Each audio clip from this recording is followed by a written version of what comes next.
दोस्तों, रामनवमी के मौके पर जहां अपने इष्ट देव भगवान श्री राम की स्तुति में हर किसी को, खासकर अगर आप हिंदू हैं, वाकई अपने आप को मानते हैं, कट्टर वाले नहीं असली वाले हिंदू मानते हैं, तो उनमें लीन होना चाहिए था। लेकिन जो कट्टर हिंदू बने फिर रहे हैं ना, जिन पर रोजगार नहीं है, जिन पर खाने कमाने के पैसे नहीं है, तो 5-5 रुपल्ली के दिहाड़ी मजदूर जो गंदगी फैलाने का काम कर रहे हैं, उससे जुड़ी कई नई तस्वीरें सामने आई हैं। गुस्सा मत होइएगा, क्योंकि बेचारे बेरोजगारों का लालन पालन और उनके घर का भरण पोषण शायद मुसलमानों के हाथ में ही लिखा है। इसलिए आज कई तस्वीरें आपको दिखाऊंगा। कम से कम इस बात के लिए आपको खुश होना चाहिए कि अगर आप लोग ना हो, मुसलमान ना हो, तो बेचारों का भरण पोषण करेगा कौन। कितनी ऐसी पार्टियां हैं जो जमींदोज हो जाएंगी, जिन्हें कोई पूछेगा तक नहीं। हाल में लोकसभा चुनाव में तो देख भी लिया आपने। खैर, इसके साथ साथ मैं आपको दिखाने जा रहा हूं कल तलक औरंगजेब की कब्र खोदने का ऐलान करने वाले कैसे शांति के साथ बैठ गए हैं। क्यों? क्योंकि जिस इतिहास के पन्ने को पलटकर पढ़ने की नसीहत दे रहे थे, जब उसी से जुड़े कई और पन्ने पलटे तो इनकी हालत खराब हो गई है। औरंगजेब किसकी औलाद निकला, आज वो भी आपको दिखाऊंगा। जिसके बाद बीजेपी के सारे नेता चुप्पी साध कर बैठे हैं और संघ ने ऐलान किया है कि आइए, आपका आरएसएस में स्वागत है। नमस्कार, मैं हूं प्रज्वल गौतम और आप देख रहे हैं the live TV. The live TV, सच सबसे आगे। पहले कुछ तस्वीरें वीडियोस दिखा दूं, भावनाएं आहत मत करिएगा। मैं तो कहता हूं इस पर खुश होने वाली बात है कि मुसलमान ना हो तो कैसे इनका भरण पोषण होगा। जरा देखिए, ये पहले वीडियो देखिए, कितनी शानदार वीडियो। पहले वीडियो देखिए।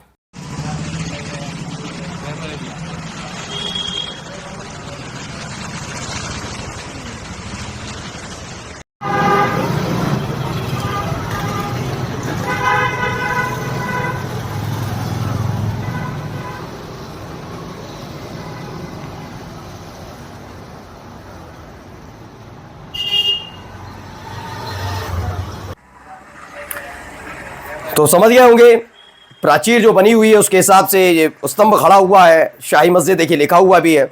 नीचे तोड़फोड़ करके अपनी मेहनत वसूलने की कोशिश। देखिए तमाशे। तो कितनी मोहब्बत करते हैं अपने संविधान से, अपने देश के कानून से। इन तस्वीरों को देखकर अंदाजा लगा सकते हैं। है रामनवमी का मौका, लेकिन इसके बिना कैसे काम चल जाए इनका। भाई कट्टर हिंदू जो ठहरे, कट्टर हिंदुओं से बुरा नहीं मानते, ठीक है। तो टीम राइजिंग फॉल्कन्स लिखते हैं 6 तारीख को जोधपुर में स्थित खंडा फलसा में एक मीनार मस्जिद के बाहर हिंदू जुलूस निकल रहा था।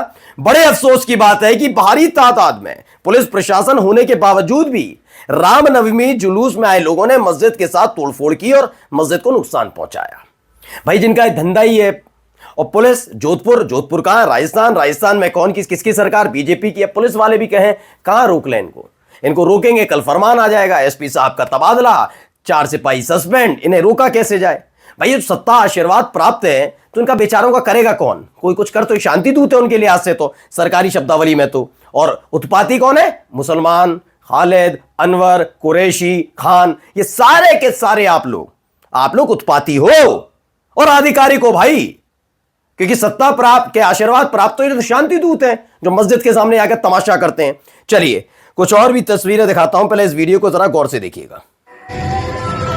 ओहो, देखते रहिए।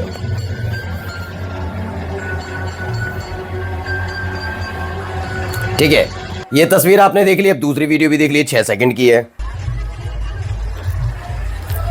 लिखा हुआ क्या है आप पढ़ ही गए हूं, पढ़ लिया होगा। साइन बोर्ड कहां का है और ये वहां तक पहुंचे हैं, उसके बाद की ये तस्वीर आपने देख ही ली है। चलिए इसकी खबर मैं आपको बता देता हूं। जाकिर अली त्यागी हैं, वो लिखते हैं संभल की जिस शाही मस्जिद में मुसलमानों के नमाज पढ़ने पर रोक लगा दी जाती है, गिनती के मुसलमानों को नमाज पढ़ने की इजाजत दी जाती है, आसपास टहलने वाले मुसलमानों को संदिग्ध बताकर डिटेन कर लिया जाता है, उसी मस्जिद के साइन बोर्ड को देखते ही बीजेपी, आरएसएस और वीएचपी बजरंग दल के उन्मादी गुंडे जय श्री राम का नारा लगाते हुए सब किलोमीटर नहीं बल्कि मस्जिद से चंद कदम की दूरी पर हुआ। लेकिन याद रखना, जुमे के दिन कुछ हो सकता है, तो भाई हमें सख्ती के साथ हमें पूरा का पूरा मार्च निकालना है। रामनवमी वाले दिन तो शांति दूत निकल रहे हैं। ये सारे के सारे शांति दूत, मैं कह रहा हूं ना, आशीर्वाद प्राप्त। जब भाई खाकी तन पर पहन कर कोई अधिकारी हिंदू मुसलमान करने लग जाए तो समझ लीजिए कानून ने दम तोड़ दिया है और फिर ऐसे उत्पाती शांति दूत में तब्दील हो गए। खैर, परेशान होने वाली बात नहीं। मैंने जो शुरुआत में आपसे कहा, यहां तो ऐसे दिहाड़ी मजदूरों की, कई अधिकारियों की और कई नेताओं की रोजी रोटी सिर्फ मुसलमानों से चल रही है।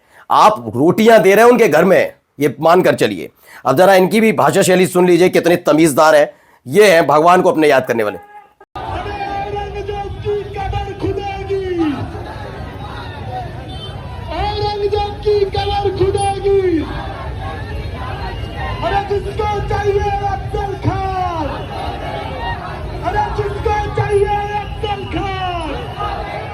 ठीक है, अब आइए इसमें बताता हूं। पहले तो रामनवमी का मौका था। रामनवमी में आपको भगवान श्री राम के जयकारे लगाने चाहिए थे, आपको स्तुति करनी चाहिए थी, लेकिन इन्हें औरंगजेब ही याद आएगा। अब औरंगजेब की कब्र खोदेगी। अनपढ़ों, कुपढ़ों, अरे बेरोजगारों के झुंड, पता नहीं है कि औरंगजेब कब का इंतकाल हो गया और कब औरंगजेब की कब्र कब की खुदी हुई है, कब्र बनी हुई है। और अच्छा, आपको कहते हैं अफजल खान और औरंगजेब, तो अभी के अभी आरएसएस से जुड़े एक बड़े प्रचारक ने ही कह दिया कि भाई अगर औरंगजेब का निधन या इंतकाल यहां हुआ तो कब्र कहीं और बनती, क्या कब्र यहीं बनी है और जिसकी आस्था है वो जाएगा। तो पहले तो उनको समझा लीजिए और उनको कहिए जो कहना है, मुसलमानों को बाद में कह देना। भाई स्पष्ट बात पर आइए ना। लेकिन मैंने कहा ना, इनकी रोजी चलती रोटी चलती है भाई, आप चिंता करिए मत, इनकी नहीं चल पाएगी आपके बिना। अब देखिए, अब कुछ खबरें दिखाता हूं। एक आरफा खानम शेरवानी है, उन्होंने लिखा, वायर की खबर है, इन 5 ईयर, इन 5 सालों में 5 मुगल मोनूमेंट्स हैं, जो मोनूमेंट्स बने हुए हैं अलग अलग जगह इंडिया में, उन्होंने तकरीबन 548 करोड़ का रेवेन्यू जनरेट करके दिया है। कितना कितना 548 करोड़ रुपया सरकारी खजाने में मुगलों के मोनूमेंट्स के नाम पर, उनके स्मारकों के नाम पर आया है। उसको देखने देश दुनिया से अलग अलग जगह से लोग आते हैं। 548 करोड़, कितना आया? 548 करोड़ आया है। और उन्हीं को उखाड़ फेंकने की बात करते हो जिससे तुम्हारी रोजी रोटी चलती है। ये बेवकूफों की सेना है। खैर, अगला देखिए एक महत्वपूर्ण बात किसी ने भी लिखी थी। अचानक से औरंगजेब का मुद्दा गायब हो गया, क्योंकि औरंगजेब के चक्कर में बात मानसिंह, जयसिंह, बीरबल और तानसेन तक पहुंच रही थी। यानी जो कह रहे थे कल तक कि भाई आकर देखिए, हम बताते हैं क्या है इतिहास, क्या नहीं है इतिहास, वो बता रहे थे ना। और इसी को लेके देखिए एक और चीज निकल कर आई। कैसे इतिहास आ रहा है? यह है राजस्थान की डिप्टी सीएम प्रिंसेस दिया कुमारी। आपको मालूम होगा ये वहां पर उप मुख्यमंत्री भी बनी हुई है राजस्थान में। इनके परदादा थे मान सिंह, मैं मतलब दिया सिंह जो बीजेपी की सरकार में उप मुख्यमंत्री हैं, इनके परदादा के परदादा का नाम था मान सिंह। चलिए, अच्छा इतिहास है, इतिहास में बताइए। मान सिंह की बहन कौन थी? जोधाबाई। जोधाबाई आपने फिल्म देखी होगी, ऋतिक वाली देख ली होगी, पुरानी मत देखी, अभी नई वाली ऋतिक वाली देख ली होगी, जो जिसमें वो जिस तरीके से शादी और अकबर और जोधाबाई का विवाह, तमाम चीज दिखाई थी, आपने देख, याद होगा आपको। तो अकबर बने थे ऋतिक और ऐश्वर्या राय जोधा सिंह बनी थी। अगर वो फिल्म याद आ गई तो समझ जाइए। तो मान सिंह की बहन असलियत में कौन थी? जोधाबाई। जोधाबाई की शादी किससे हुई थी? अकबर से। अब जोधाबाई के पोते का नाम क्या था? औरंगजेब। भाजपा गड़े मुर्दे उखाड़ती है, तो यहां गड़ा इतिहास उखाड़ लाया गया है। अब ये बता दीजिए ये किसको बना रखा है? औरंगजेब की परदादी, इस समय परदादी के खानदान के लोग क्या है? उप मुख्यमंत्री बने हुए भाजपा की सरकार में, लेकिन इन्हें औरंगजेब से दिक्कत है, सिर्फ औरंगजेब से। खैर, आगे आइए। मैंने कहा ना आपके बिना नहीं चलेगी रोजी रोटी। न्यूज 24 की खबर है, मोहन भागवत कहते हैं संघ की शाखा में सभी का स्वागत है, बस उन लोगों को छोड़कर जो खुद को औरंगजेब का वंशज मानते हैं। जो भी भारत माता की जय बोल सकता है, उनके शाखा में आने पर कोई मनाही नहीं है। बिल्कुल अच्छी बात। आरएसएस ना हुआ, ऐसा संगठन हो गया है कि इसके बिना खाना पीना नहीं पचेगा, ऐसा महसूस करा रहे हैं। वही आरएसएस जो लंबे समय तक आजादी के बाद भी अपने मुख्यालय पर तिरंगा नहीं फहराता, वो आरएसएस बता रहा है कि हमारे साथ आना है तो आपको भारत माता की जय बोलनी पड़ेगी। तो बोल रहे हैं लोग, किसने मना किया नहीं बोलेंगे? अपने देश से प्यार करते हैं तो करेंगे, लेकिन सर्टिफिकेट आरएसएस से नहीं चाहिए ना। पहले आप लोग मिलकर तय कर लीजिए औरंगजेब को लेकर आपकी विचारधारा क्या है। कभी कहते हो मस्जिदों के नीचे मत ढूंढो, उधर वो कहते हैं मस्जिदों के नीचे हम ढूंढेंगे, क्या कर लोगे हमारा।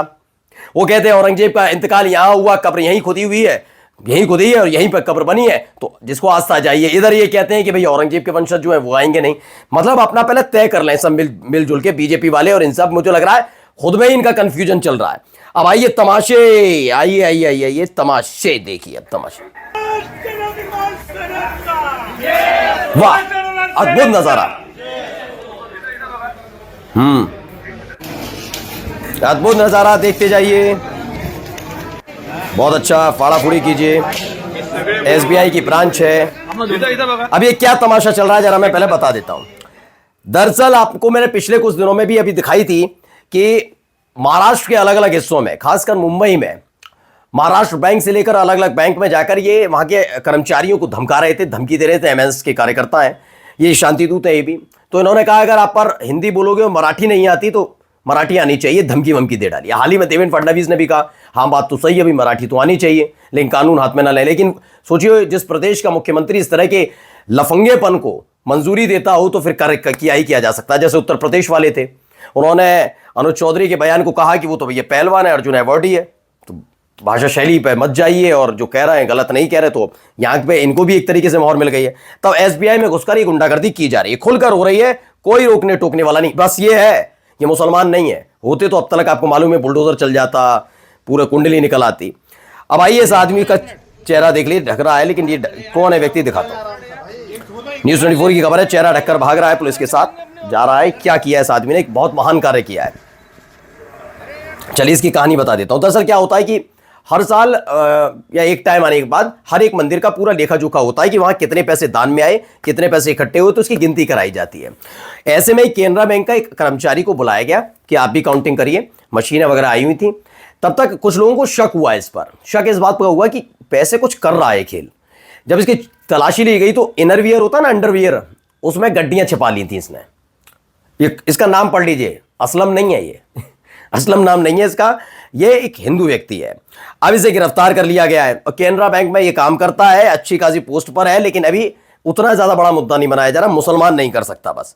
चलिए जाते जाते जरा दिखा दें हमारे देश के प्रधानमंत्री, जिन्हें लाल पीली नीली आंखें दिखाना चाहते थे और जिनको देखकर वो कुर्सी छोड़ देते हैं, उन्हीं के देश से एक संदेश हमारे देश के लिए आया। क्या बोलता है हिंदुस्तान लिखता है, अरुणाचल प्रदेश चीन का हिस्सा है, मुझे नाम बदलने का पूरा हक है। ये चीन के विदेश मंत्रालय की तरफ से ऐलान किया गया है।